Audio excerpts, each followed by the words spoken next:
All right, here we are live, and I know this looks a little weird because I'm cramped into a little box because I'm going to pull the guest up in just a minute. But I am really excited about this episode. So I forgot to do one major thing, which was the intro. So for those of you listening live, just stick with me for a minute because this is a new thing for me doing the intro live. So give me just a second, and I'm going to redo it, and we're going to do the live as I hit record on the podcast platform. So give me just a second.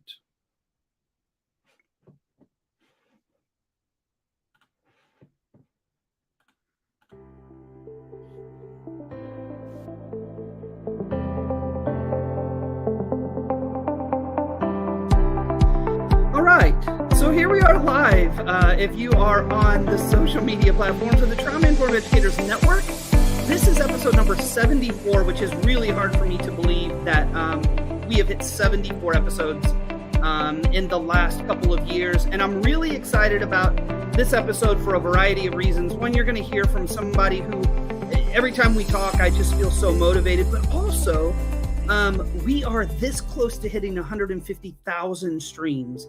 So I know for a fact that she is going to put us over that 150,000 streams. I know for a fact without a shadow of a doubt.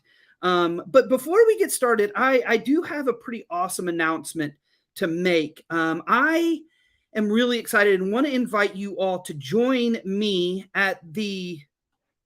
Oh, you all, I've messed up, but that's okay. We're gonna do this anyway. Just one second. Hold on.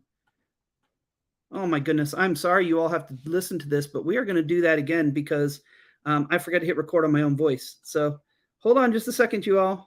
Cindy, I told you that this is a new thing for me, and see, I've messed it up again. I did great last time. Here, we're going to do that again. Sorry, everyone.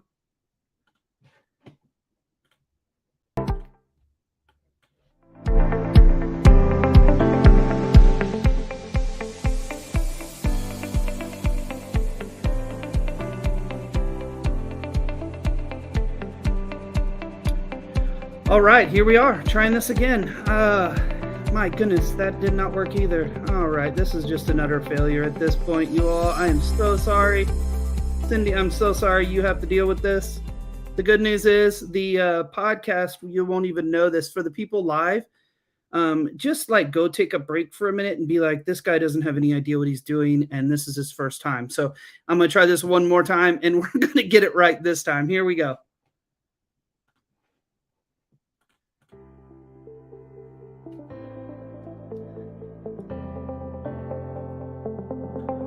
All right, here we are. We actually got it this time. For those of you who are listening on the podcast, you have no idea what just happened, but that's okay. But if you're live, you do know, and if you're going to watch the video of this, you will know it too. But nonetheless, here we are on episode number 74 of the podcast. I'm really excited about this episode. We have a great guest tonight who, every time I speak to her, I get super fired up and inspired and motivated. So you're going to hear from her in just a moment. But before you hear from her, I cannot wait to tell you about something that the Trauma Informed Educators Network is going to be a part of, and I want you to be a part of it too. I hope that you will be willing to join the 6th annual Creating Trauma-Sensitive Schools Conference from February 19th to the 25th of 2023 in Houston, Texas. The Trauma Informed Educators Network is actually going to be partnering with the ATN, the Attachment and Trauma Network, and want to invite you to the largest gathering of trauma-informed educators in North America, probably actually in the world.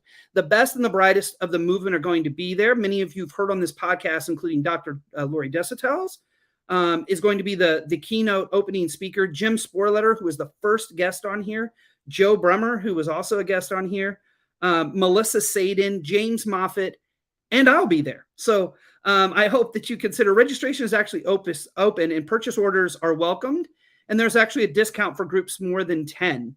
You can buy a ticket at the Houston portion of the conference, and you can even get the virtual portion for free if you do that. So if you want to know more about the conference, I'll be presenting. Myself and a previous colleague of mine, Laura Kane, will be there. And actually, we will have a booth. So you can come by, say hi, learn about what's happening with the Trauma Informed Educators Network. But if you want to register for that conference, it is at attachmenttrauma.org/conference. So really excited to be a partner on this year's conference. Last year, I got to keynote the conference and was super inspired by just the people that I met and interacted with during that conference. And this is what I also call like a family reunion, because it's all the amazing people. You heard the list of people on the podcast who are also going to be there. So hope to see you there in February. It's going to be a great time to meet, socialize, and connect. So a little bit about the guest that I have tonight. Again, like I mentioned, totally inspiring to me, just gets me on fire every time I have a conversation with her. Cendie Stanford is a triple Eagle scholar, becoming the first generation college graduate to earn 2 master's degree, 1 BA degree, and a business certificate from Jones Graduate School of Business at Rice University. She's a Texas native and a former public school educator. She's extremely passionate about ACEs, education, and trauma awareness. Cendie Stanford has lived experiences with childhood adversities, most of which were experienced in the zip code 79403.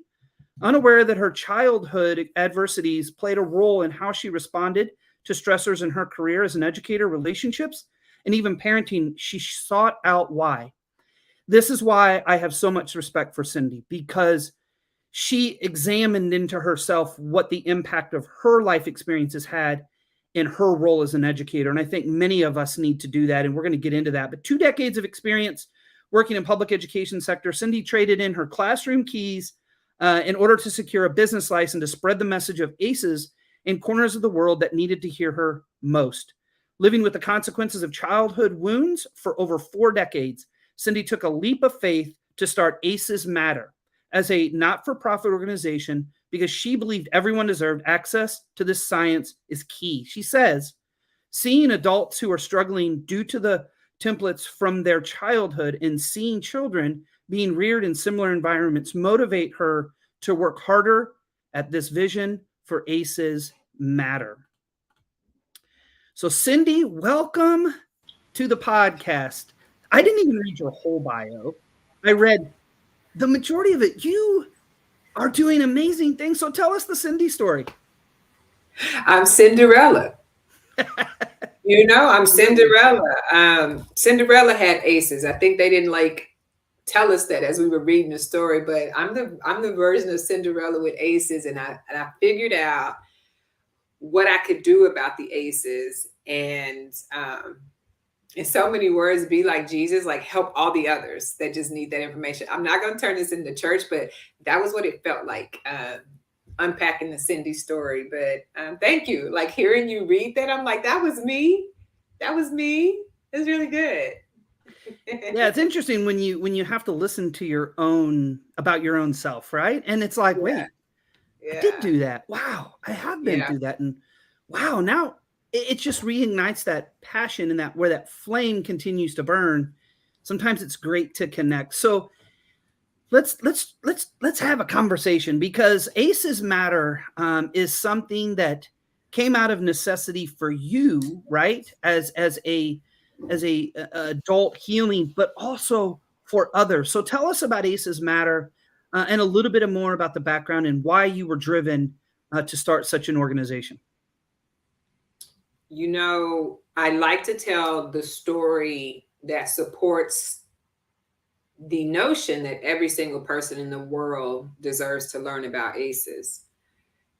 And Matthew, you're probably familiar with many of the studies. When you read about ACEs, one of the very last lines in the conclusion of a lot of these peer-reviewed reports and research studies is that communities must get involved. Everybody needs to know about this. It doesn't say it in those words, but for every single thing that I've dove into over the last almost 3 years now, concludes with 2 things. The community has to be involved, and everybody has to have their hands in with this information. Everybody deserves to learn about it.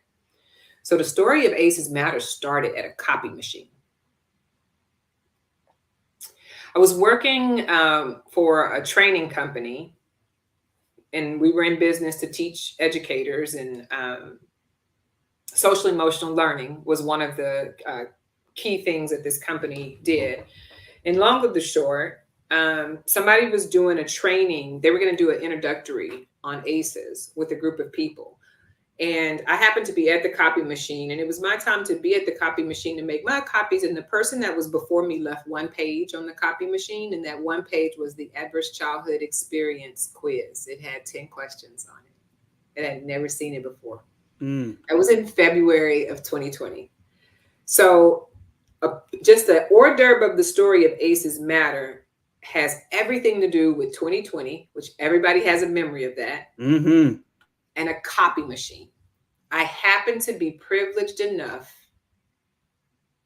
to be in a job where somebody else just happened to be on their way out the door to talk to other people about it. And had I not been at the copy machine at that moment on that day, I would have never learned about the adverse childhood experience study. So that's how the DNA of ACEs got started. May 27th, 2020, she was born. That seed evolved just because I learned about the adverse childhood experience study at a copy machine. Let's be honest, it's not happenstance, right? And every time I hear someone ACE's story, and I'm not talking about their adversity, I'm talking about how they got into the work. It is never by happen chance. And you've heard mine. I went to a lecture that I was invited to, and Paper Tigers was actually but when here, the power of it, Cendie, and I think you agree, is once you know it and you hear it, you can't unknow and unhear it, right? It changes you, especially as an educator who you saw not only in ourselves, right? And I'm going to be honest, I didn't start trying to reconcile what happened to me until later into the work, right? I was convinced, I hadn't really experienced a lot of those. And then I started really unpacking and thought, wow, I actually have had quite a few, right?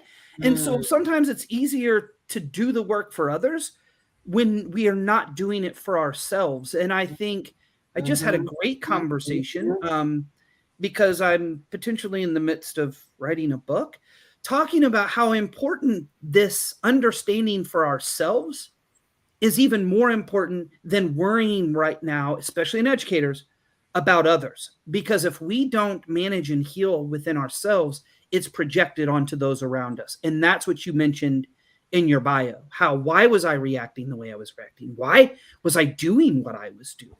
Wait a minute. It all makes sense. What a powerful connection. So tell us about ACEs Matter. What is the focus? What do you do? What are you hoping to accomplish as an organization? Well, one, I want to shout out Pace's Connection, because Pace's Connection and the founder of Pace's Connection is one of the people on my wall of like how I'm able to even be here today. When I came up with when I was gifted with the idea of ACEs Matter, it came 2 days after George Floyd was his life was taken in the street. 2 days before ACEs Matter actually got its certificate, right? And so a couple of things are happening before I tell you exactly what we're in business to do.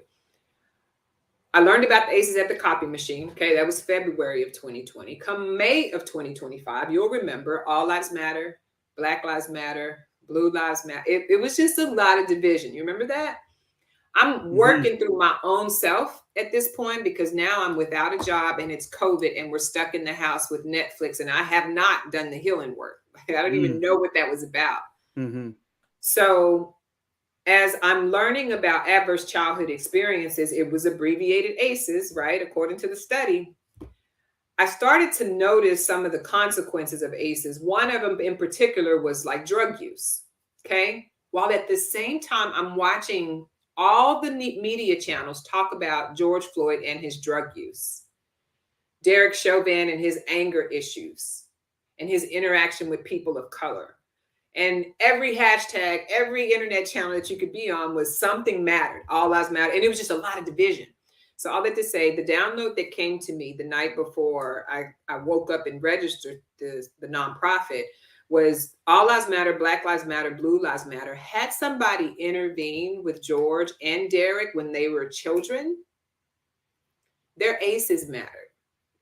One went down the route of substance abuse, according to what we can see on the internet. And then if you looked up Derek Chauvin's story as a child, he should have never been given a badge without working through his ACEs. So in the middle of the night, popped up and I was like, their ACEs mattered. And that's how the baby started. So a couple things that I want ACEs to solve, and how just meeting Pace's connection and seeing that there were so many people in the professional industry already out there doing the work. I was like, I want to get this information to the people that are on the margins of society. I want to start there because I was one of those people. I happen to have a lot of protective factors that even with my ACE score of 10, I didn't become a product of my environment, right? But somebody reached down and helped me. I had a really strong mom that did everything she can. So the three things that ACEs Matter is wanting to focus on right now, Matthew, with the story that precedes it, is taking the information about ACEs directly to communities, one zip code at a time. And the reason why zip codes are important to us is because if you are wise enough to remember Bill Clinton's campaign, he ran a campaign that talked about the campaign slogan was, "It's the economy, stupid." Probably too. I wasn't into politics, but this came up in something I was studying recently. And when I learned about ACEs, everything that it told me in terms of why everybody has to know about this, concluded that it was the environment. Start there. So the guy who tells this story goes, instead of it being it's the economy, stupid, we got to look at it. It's the environment, silly, right? So making sure that we can get this information in those environments, one zip code at a time, is one priority of ACEs. And then the second biggest priority, if nothing else, is helping people understand what their ACE score means. You don't have to unpack all the details, but just like your credit score, just like your diabetes score, if that happens to be you, just like the amount of money in your bank account, this number is really important for the next generation and our current one. So those are the two focuses, and then to try to create spaces for people to come together. And so when I met Jane, I'll close with this, I wanted to have a spiritual component in the conversation when I started this. And I thought that I had to sneak in and do it because I was afraid of the rejection of trying to do these two things in one. Jane, in a conversation, introduced me to a gentleman who started an initiative in California called ACE Overcomers. And had it not been for Jane reminding me of this connection, ACEs Matter wouldn't have been here, because when I met ACE Overcomers founder, Dave Lockridge, he left the church in the industry that he was in before to start an ACEs initiative. And he intentionally included the Bible in it and scripture. So ACEs Matter is a combination of all that, just so that we can get to these corners of the world where people are not learning about ACEs. And it's powerful. And I think you've said so much, and I think it's worth digging into some of it, because it does matter, right? What happens to us does matter. And I even want to push it a little further, Cendie, and it's not just what happened to us, it's what's happened to the generations before us and before them, and historical context. We have to look at the big picture to know where we are as a collective and individuals, right? Because all of those things played a role for us as a collective, as an individual. So why do you feel that it's so important to prioritize that number, the ACE score? And for those of you who may be new to when we're talking about ACE score, we're talking about the original study and actually the expanded ACE survey, which is now 15 indicators instead of the original 10. But when we're talking about ACE score, that's what we're talking about. We're talking about this study that looked at adversity and the impact of adversity, right? So why, Cendie, do you feel that it's so important for us to know? Because, we all know the book, What Happened to You by Oprah Winfrey and Dr. Bruce Perry. And I think that's the cusp of it, right? That's the whole reason. We have to know that to know who we are, right? We can't negate what happened to us. Yep. I think because we're in an educators network podcast, this is what I'm going to share. I like to tell people I did a 20-year stint in education. Okay, so I did my 20-year stint in education, give or take a couple of gap years. But one of the things that was emphasized so much, Matthew, was test scores. That's a whole nother episode. You're like, that's a whole nother episode. So I happen to be privileged enough to be selected to start a charter school in Houston, Texas. And this charter school was known for taking marginalized children and getting their test scores to like skyrocket above the peers that were in similar zip codes like them that were going to public schools. Okay. So I was tapped to open school number 11 for this particular charter network. And we were going to do it in partnership with the public school. So I was going to share a building. It was going to be 2 principals in the building. And we were going to have cumulatively about 700 to 800 students. Okay. So all that to say, in my first year as a principal, and of course, this is pre ACEs Matter. One of the things that I knew was important as a group of first, like 6 teachers starting a new school, a new principal, just knew everything.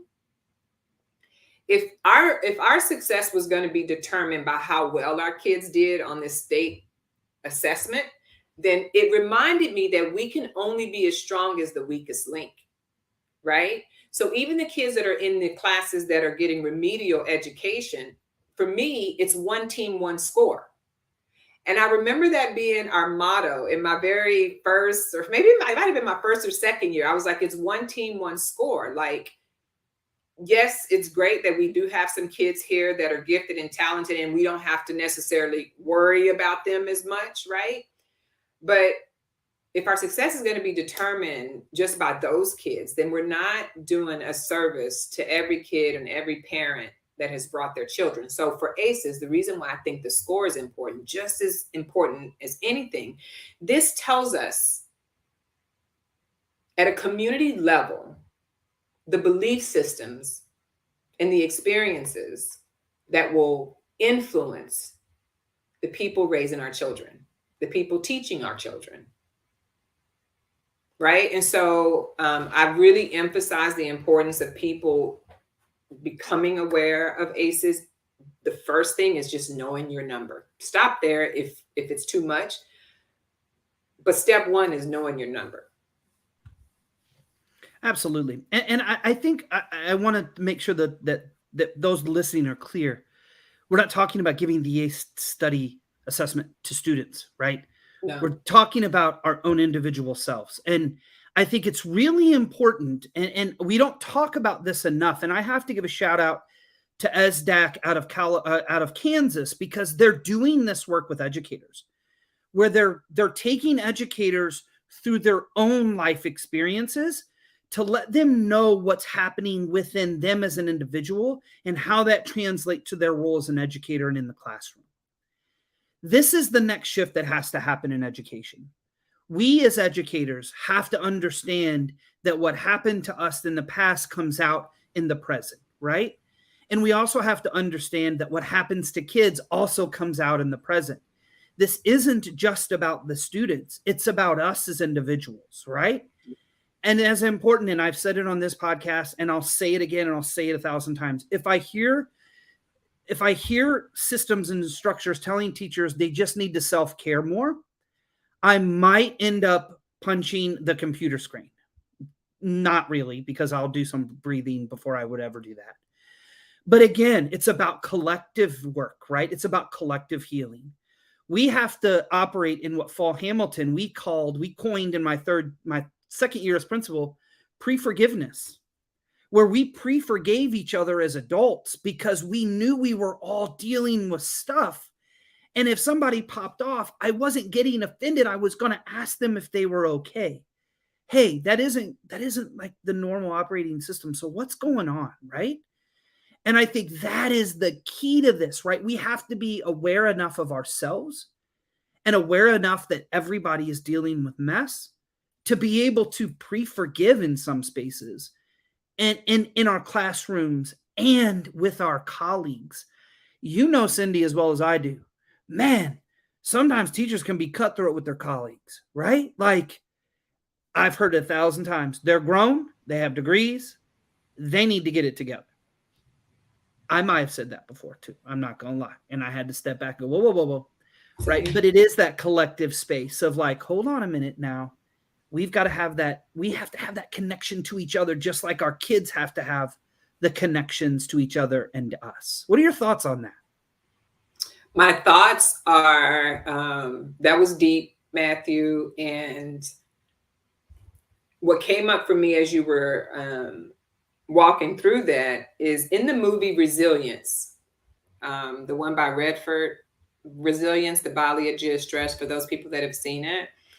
One of the doctors makes a statement that, maybe she's not the doctor, but her name is Laura Porter. She makes this statement within the first 3 minutes of the documentary that is about ACEs, that if you get the information of ACEs into the hands of the people, they will find creative ways to address the solution, right?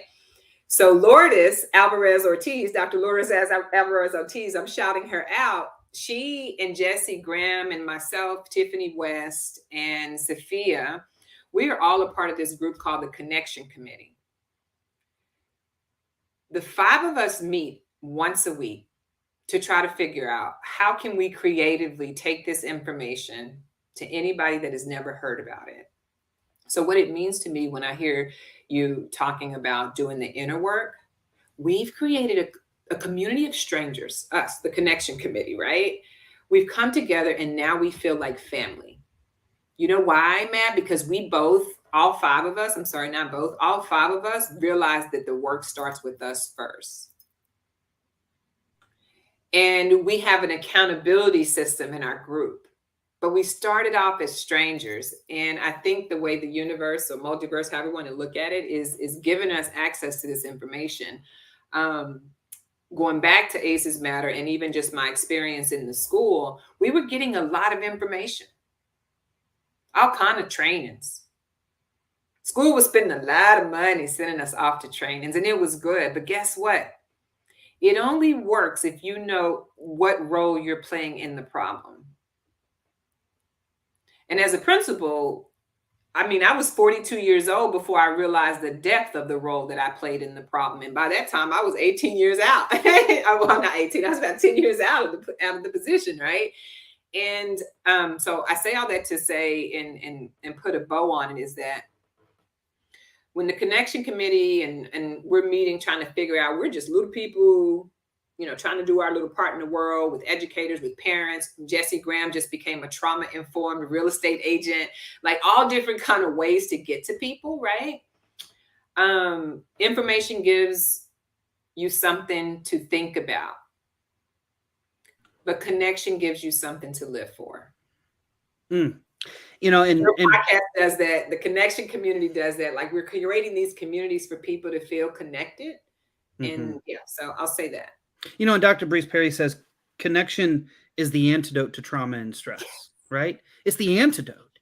It's actually how we are going to heal ourselves or, heal our community. And I always find it interesting that we want somebody else to do that. And at the end of the day, I used to, when I do my keynote speaking, I would say, I'm going to tell you the answer because you all want to know the answer. What is the answer for education? I'm going to tell you at the end. We are the answer. We are it. We are the answer. Yeah. And it's connection driven, right? And I want to piggyback off what you said and I want to share the story. I haven't shared it on here because it recently just happened. I was literally at my son's soccer practice and a gentleman was in a car next to me. I was sitting in the car. My window was down. His window was down. He's like, "Hey, is your son playing?" I'm like, "Yeah." Not even on the same team, not even on the same field. And we just start talking. He's like, "So, you know what?" And I was like, "Yeah, I was a principal." "Oh, really? Well, what do you do now?" I love that question because when you say I work for Pace's Connection, people are like, "What's that?" And then you got to really go into what PACES is, right? What is PACES science? Listen, Cendie, I got into an hour and a half conversation with this man who was in a crossroads in his life. And I'm not going to share his trauma story because it's not mine to share. Just a matter of fact, at the U.S. World Cup game, there was a viewing party, and we took my son and we went to cheer on the U.S. Soccer team. And who was there? The gentleman. And he came up to me and he said, "I have to talk to you." He said, and I recommended What Happened to You as the book for him to read. He said, "It's changed my life. That one conversation has changed me." He said, "I read the book." He said, "I've listened to it." He's like, "How I operate as with my kids now is different. How I look at people differently." And so what did I do? I fed him a little bit more information, right? That is what you're talking about. You're talking about how do we spread. That's at a soccer practice, Cendie. It's not at a professional development. It's not at an educator conference. It's at a soccer practice. Because I think that's the key, right? Is these interactions and connections that we're building with adults, with kids. In the words of Dr. Karen Treisman, every interaction can be an intervention, right? That's really good. Every interaction can be an intervention. When you're thinking connection as the intervention, right? A lot of people want to know the secret sauce and the secret recipe. And it is, and what Lourdes just put in the comments, it's relationships, relationships, relationships. Positive relationships are the foundation to this needed work in schools. And it's true. But I think in order to get there is we've got to do a lot of things differently because our adults aren't okay right now. The educators aren't okay, right? Yeah. And we know this has a direct effect to every kid in the classroom when they have adults in their lives that aren't okay, whether it's at home, whether it's at school. I know I get on a high horse when we talk about trauma. Everybody just wants to talk about trauma that happens outside of the four walls of a school. And I'm willing to start talking about the trauma that happens within the four walls of a school because it's true. It happens. I have inflicted trauma on kids before I knew about this work. I've rectified that. I've come to the conclusion of myself. I've done my own work around that.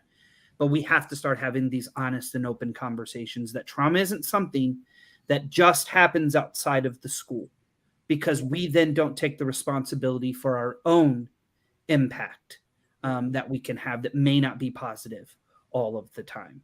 So, yes. So let's talk about it. Let's talk about just that, right? So let's say somebody's like, "Hey, I want ACEs matter. I want to do something in my zip code, right?" What would they do? How would you support them into doing that? Because you're very passionate about it. And I know that there's going to be people listening going, "Oh, I would love Cendie to come and help me in my zip code." And I think that one zip code at a time is really brilliant. Especially when you're targeting zip codes who may not be seen, heard, or valued, because that is definitely still the case. That is marginalized by zip code is a common thing.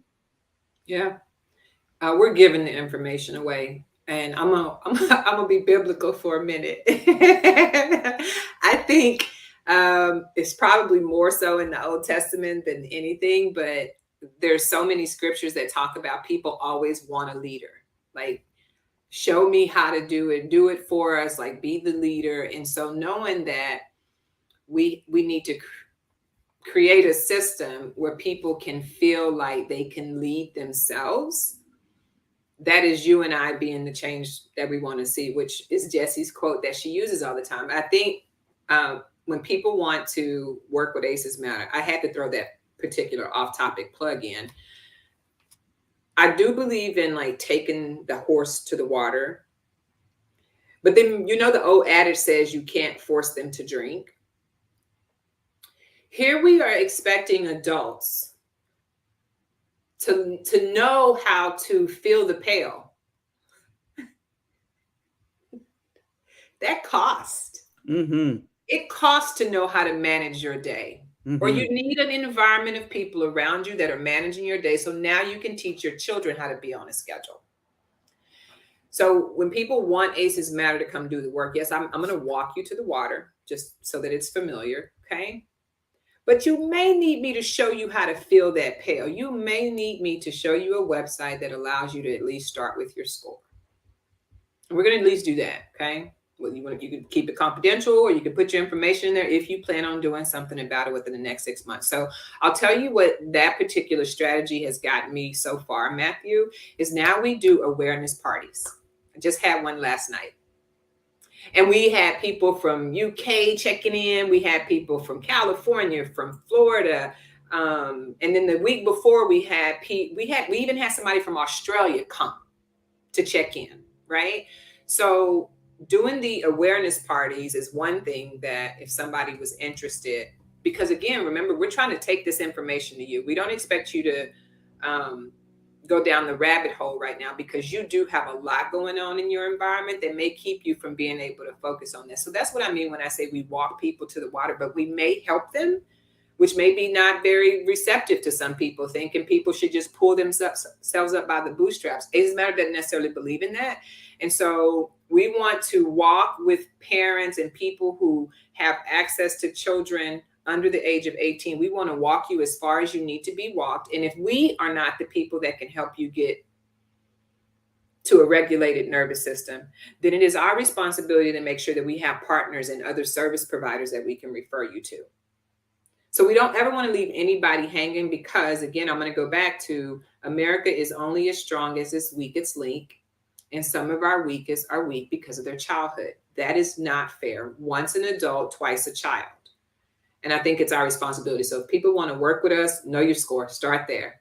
And then invite us if you're a small business, or if you're a nonprofit and maybe you don't have the budget to do the training, invite us in, allow us to host a watch party. If you get the people there, we will bring the experts to come talk about it in a way that makes sense to the population that's showing up to the call. So that's the one thing that ACEs Matter is doing right now, both online and in zip codes. And then the last thing I'll share is that for the first time in November, we did a house party. So dinner and a movie. Small minority-owned business, wanted to become a trauma-informed business, and she was just trying to figure out, where do I start? Because I work with a lot of people who have trauma. Where do I start? She cooked dinner, invited me to the house, had her board members over, and we had a watch party in her living room over dinner with the kids. And we sat and we talked about it. It was generational healing with strangers. People drove in from Atlanta. It was perfect. And look, when the lady said in the resilience film, if you give people access to this information, they will find wise ways to spread the word. And that's what we're doing, spreading the word, one conversation at a time, like your conversation at the light. And I will tell you that what you just said can happen in schools. And we did it, right? When I was a principal, we called it the family supper. And we actually invited families in, and we obviously brought the food. The staff actually joined the families, and we sat around and we talked, we connected, we laughed. And then a small group of the staff actually took students to do an activity, while the parents went in and we did a circle. And the circle started off with this: what are your hopes and dreams for your children? Now, guess what happened? We all connected instantly. It didn't matter where we were from, what we looked like, what our experiences were. We connected around, and I shared what I wanted for my own son, which, guess what, was the exact same thing I wanted for every single student in the school, right? A layer to that is then the second, watch resilience with your families. Provide the childcare, right? Let them take a breath, right? And people say, that's not the school's responsibility. Sure, if that's how you see things, that's fine. But I felt it was my responsibility. Our community felt we were responsible for our community. And then let's have a conversation about resilience. Because, and Carrie Sipp said it, one of the listeners and one of my colleagues at Paces Connection, she said, the first time people hear this information, it can blow their minds and it's a lot to take in. That is really important to prepare for, right? If you're doing a conversation in your school community with parents, with teachers, there has to be some processing. There has to be some circle time to say, what are your thoughts? What are you walking away with in that? Because if not, you're like me, And the first time I heard it, and you're sobbing in a professional setting around a bunch of people who are looking at you like, what is going on with this guy? Because I realized what I was doing to kids was hurting them. And that reckoning is hard in the moment when you realize, oh my goodness. So yeah, I mean, that's powerful. A dinner and a movie. I mean, it could literally be called that. Have a dinner in the movie with the families. Now, kids could go watch a kid movie. Let's all sit around and watch Resilience and have a conversation around, oh my goodness, what are your thoughts? People are dying trying to tell their story. That's my thought. They're dying of heart disease. They're dying of diabetes. They're dying of comorbidities because their immune systems are so worn out from childhood. So people are dying trying to tell their story. And the more of these opportunities we can create, we allow time for people to cry and get it out, right? Crying is healing. And we know that. But if you grew up if in your first 7 years you were told stop crying before I give you something to cry about, then guess what? You probably don't release as an adult, right? Crying. You probably release a little bit more anger. So, Matthew, the way I feel about it is people are dying trying to tell their story through suicide, through addictions, people are dying trying to tell their story. And I think those who know should teach, as Jesus would do, right? Bring some sinners to your dinner, right? Bring some sinners to your dinner, because we do know with intergenerational trauma, a lot of this trauma is happening right in people's own home. Fact. Within the zip code. Some knowingly and some unknowingly. But the one thing that is for sure, besides life, taxes, and death, we now know ACEs can also be rolled in there.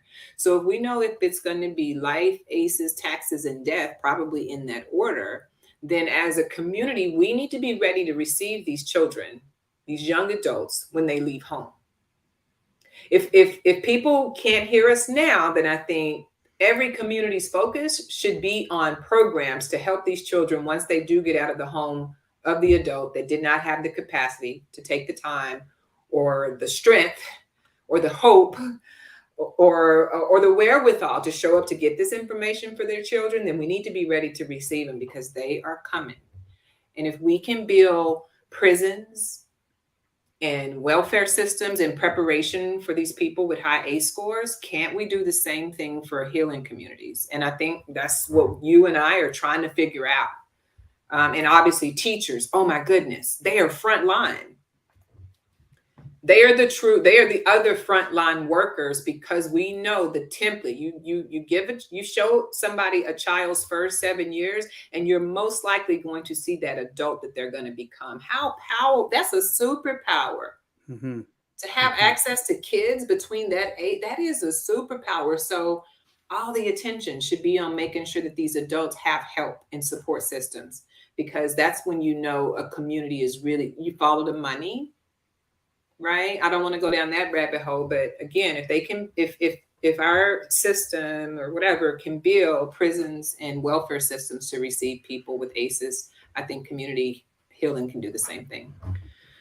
Oh, I wish we had another 45 minutes, because I would love to go down that hole, because I can really get talking bumper stickers. I love her. I can definitely get off on some tangents when we're talking about broken systems and what we prioritize, right? But and at the end of the day, I think what we need educators to know is know your own, right? Know your own, what you're trying to manage, because even if you're going through and you've been through managing what's happened to you and those life experiences, they still come up. And it's still always that work. And I also want to leave with one other thing too, is I don't just want you to focus on what happened to you. I want to use Dr. Chan Hellman's thought, because he is a top researcher in researching hope and building hope in individuals and communities. He also encourages people to examine what's right with you. And when you're talking about students, what's right with students? Because I can tell you, I supported a lot of kids with really big experiences, and it never failed. I could always find something that I could see that was just so right with them. it was so right with them. It was what they brought to the table, right? Yes, some kids would destroy classrooms. Some kids would even spit on me. Some kids would call me all kinds of things. But I had to see through that to see what is right with you, because I've seen this mantra happening a lot in education, and it's been happening for years. Fake it till you make it. Well, I'm going to tell you right now, you can't fake it till you make it with relationships with kids, because they know authenticity and they know what true caring adults feel like. And so please, if I could beg, we have to take care of our own, right? We have to take care of ourselves. Matter of fact, I can't wait. This is great, Cendie, and you're going to set her up very well. I'm going to have on the founder of the Regulated Classroom, which is all about how do we as educators not self-care, but truly take care of ourselves as regulated adults in order to make sure we're building regulated classrooms. And she's going to bring a lot of that work. So as I told you, Cendie, this was going to go by way too fast, and I wish we had another hour. But if people want to follow you, your social media, get in contact with you, where can they find you, and how can they follow your work? Highly encourage anybody that's interested in volunteering to please go to acesmatter.org. We are a 100% volunteer-led organization, and all of the social media handles can be found at acesmatter.org. Show some love, do that. And then another way to get involved is we have 17 trainer of trainers in 12 different states that were these are just regular lay people that wanted to learn about ACEs. And so they're a part of this residency academy where they are actually going through an 11-month experience learning about ACEs so they can take it back to their zip codes. So one other way is if you want to find a way to get involved, but maybe the time is not there, please sponsor one of our reachers. Our reachers, we can create the capacity to continue to spread this awareness. The more people we can train and educate on how to do it. And that's what the Reacher program is about. So sponsor a Reacher is another way people can get involved at the website. So I need to talk to you and Sangoon about adding a layer called Reachers and Preachers. We'll talk it. We'll talk about it. He's my guest speaker this month. Perfect. Yes. Perfect. So you can start Reachers and Preachers and start incorporating into the faith community. That just came to me, and I knew if I didn't say it, I wouldn't remember it. So, well, thank you all so very much for listening. And as a reminder, I just want to tell you, you can follow me in the variety of places. Matthew Portell on LinkedIn and Facebook. LinkedIn, I'm somewhat active. Paradigm Shift Education, definitely not active, but the Trauma Informed Educators Network, or at TIEN Network, is very active. Super excited. We're about to hit 30,000 likes and 50,000 followers, which is mind-boggling. And then the TIE Network Cast, that is the podcast. Always use our hashtag when you're talking about us. And don't forget, it's okay for the disruptors tonight, and disruptors unite. And it's okay to be an unapologetic disruptor of archaic systems that aren't working for everyone. Which, by the way, I will have these shirts that you can get if you go to the Creating Trauma Sensitive Schools Conference, February 19th through the 25th in Houston, put on by the ATN, and we'll have them at our booth. So swing by, say hi, grab yourself a t-shirt. I was told that one of the ATN staff was asked to cover it up in the airport, which not only blew my mind, but gave me a little bit of pride because they said that you need to cover that up. And I found it interesting because a shirt that I saw the day before she told me that they asked her to cover her shirt up was much more offensive than telling somebody you're an unapologetic disruptor of archaic systems. But nonetheless, so glad to have you all as listeners. Please give us a review, give us a like, give us a share. Reviews, again, put the podcast up higher on the lists across the globe. So excited we hit top 10 in New Zealand just a couple weeks ago. For my Aussie and Kiwi listeners, I'm so glad that you continue to listen. And as always, please, please, please go into the world and do something unequivocally, undeniably awesome.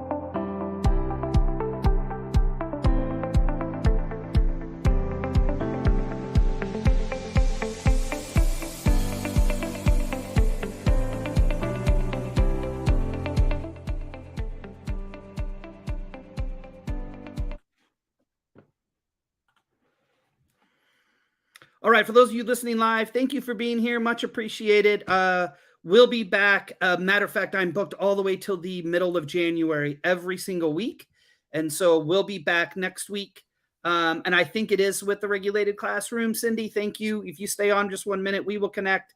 Thank you to all of our friends and colleagues that were listening.